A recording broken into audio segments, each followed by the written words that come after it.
Hello, everyone. Welcome back to Design Uncensored. My name is Stella Guan. I'm the founder and CEO of Path Unbound, an online design school helping students realize their dream of becoming a professional designer in the UI UX product design world. So today we're back with another episode, and this episode is very real because we've been talking about a lot of things that might be more positive and more, with a lot of advice, how you get into the industry. And actually, because our show is called Design Uncensored, sometimes we want to talk about things that are a little bit probably downtrodden, but it's very real that all of designers need to know if you're going to go into this industry. So welcome back, Carrie, for another episode. We thank you so much for your passionate feedback and advice for junior designers. So today we're actually going to talk about the realities of product design and why some product designers are ashamed of what they do. Not all the time, but sometimes. So Carrie, can you tell us why that is the case, that sometimes designers are ashamed of what they have to do? Yeah, I think it might be so before I even go on to that, I want to kind of highlight a story on Google, right? When they updated their Gmail system and people got on them for having three different shades of blue with the button, with, the highlighting, with the actual emailing tab section as well. And someone on Twitter made this comment that there's probably 300 product designers working on this one app and no one didn't stop and think about this. And I just noticed that it's so easy to ridicule companies all the time for this stuff. But inside of the companies, you have people that are getting pushback from the product and all these other teams that's saying, oh, we're going to focus on this and completely neglect user experience. So I think it's a couple of different things that, people are not happy about the work that they're shipping, right? And the stuff that they're working on.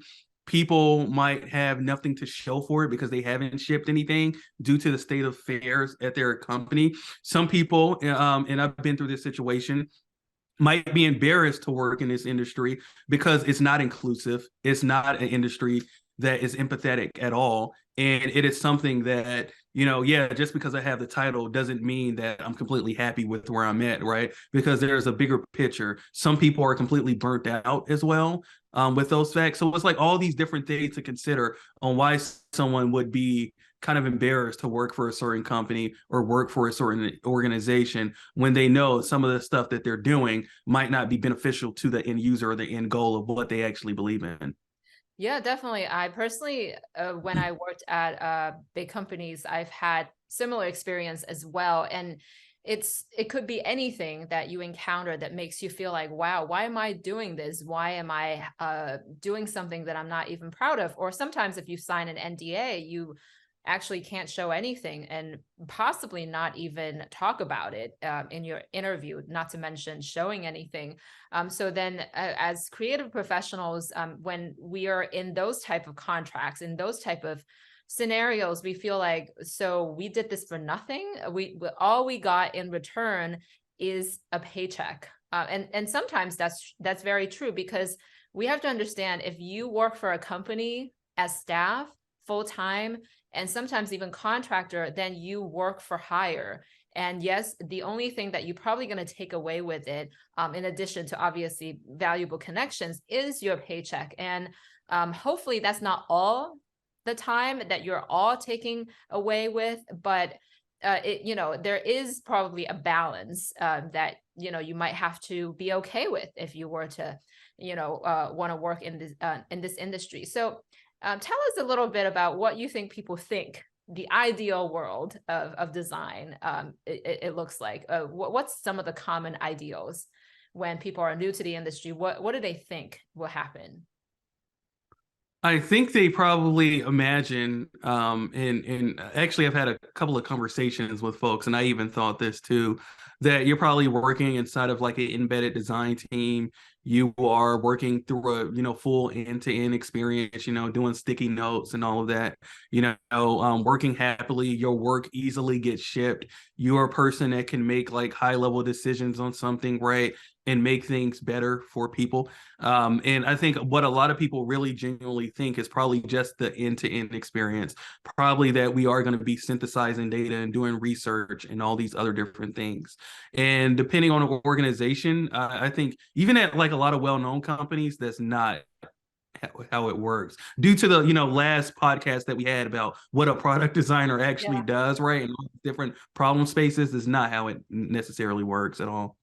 Yeah, no, definitely. It's common to think what you're taught, obviously, in a school, in a boot camp, that, oh wow, this is so cool. We're getting paid a lot. We're doing creative stuff. We're, shipping cool products that everybody is going to use.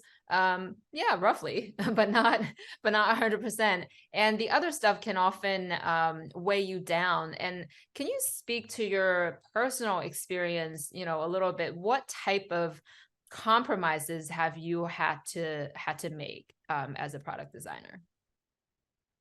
Yeah, compromises on listening to people that might want something, that might want a small win due to like a large constraint by developers that just seemed really inessential to me at the time, but marketing or someone in branding or someone in another area that was really like high level wanted it. I think there was other different trade-offs where we had to skip certain things of talking to actual customers and actual people just to get it out there because there was a short timeline or something, Yeah. like those were, yeah, those were the kind of trade-offs I had to make. Or you might work with someone that's in a certain environment, like a B2B environment, or working on like a really complex product. And they might tell you that, oh, something like Twitter can be really good, but when it comes to this product, it can be bad on purpose because that's what B2B is supposed to be. And I saw this, matter of fact, Stella, I want to say this. I saw this interesting LinkedIn post. And I think this person was kind of off with it, but he was saying like, why are B2B products so bad, right? And then he kind of brought up these things on like testing with users, but I think he wasn't looking at the bigger picture. And I wish he would have said, oh, a lot of times developers are working on them first for a long time, and the design team comes way afterwards. So now the design team has to work with developers that are stuck in this way of working, and there's a bunch of constraints. You know what I mean? So the design team really can't make that much effective impact. So when you think of Workday, for example, that thing completely sucks. And I know folks are saying, oh, Workday is building up a design team. No, it seems like they're trying to get there. But yeah, it's going to take them years to get there. And that's what a Yeah. lot of people really need to understand. So these are some of the kind of trade-offs and kind of some of the compromises and harsh realities that you need to make as a product designer.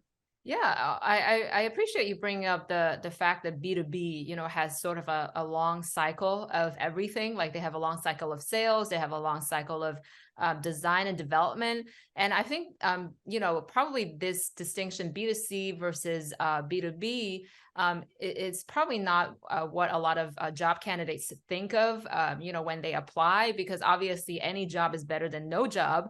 But as you get your foot in the door, you have more selections. Then the next time you apply, maybe think about, what kind of environment do you prefer to work in? Like, are you okay with not seeing through the result?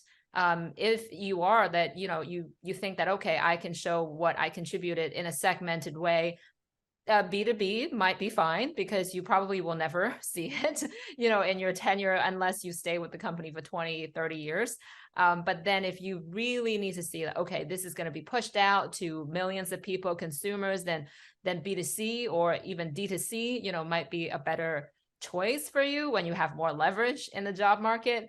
And I know you shared with me a really interesting illustration and post from LinkedIn that outlines a lot of really real observations of someone from someone who talks about how the reality is in the product design industry. And one illustration, it's really funny and even sad. And it's basically talking about how designers need to concede to stakeholders, while you work, on your job. And I guess the point we want to discuss is, how do we choose which battles we want to fight? How do you choose which battles you want to fight?